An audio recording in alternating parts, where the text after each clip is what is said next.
Prime Minister Tony Abbott was removed from office, removed from power, was because he stood up against the globalist elite. Here's a Skype call with Lord Christopher Monckton that will give you the details of what I'm talking about. By the eco-lunars against those of us who speak out on the climate thing. Exactly the same technique. That's why there are so few of us.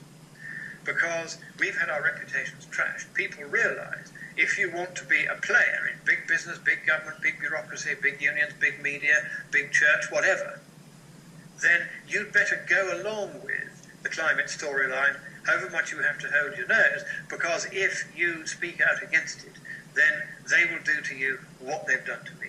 That's the way it works. But Tony Abbott was a real problem for them, because he was actually the Prime Minister against all the odds, against the best efforts and the worst efforts of the ABC and the Sydney Morning Herald and all these other ghastly left-wing media. He got elected.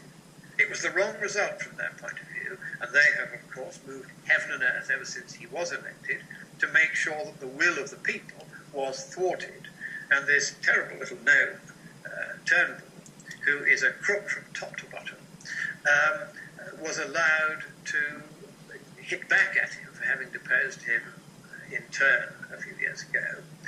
And so Turnbull is now top of the heap. And if you think for a single moment he's going to adhere to the previous government's policies on climate, you've got another thing coming. Of course he's not. This is a man who is personally making very large sums of money out of the climate scam.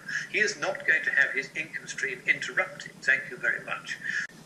And it really would be worthwhile having a counter coup between now and December and putting Tony Abbott back on the throne, putting it bluntly. That's what should really happen now. And it will not come as a surprise to you that that is being worked on.